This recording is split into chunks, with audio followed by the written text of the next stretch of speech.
Hey, this is the 2008 ex-Miami-Dade Police Department car. Here we go. This is a Ford Crown Victoria. As you see, it starts up. This is an ex-police car. It's got the holes on the roof for the wires, the light bar, the antennas, and so such. These windows on this side, okay, only looks like the back window's open. Let's take a peek inside the back seat. AC is working. Let's take a look inside.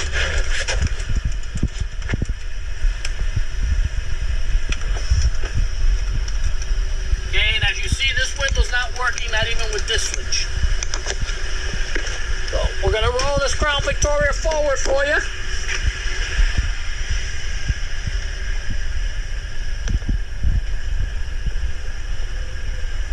Those are the old stickers.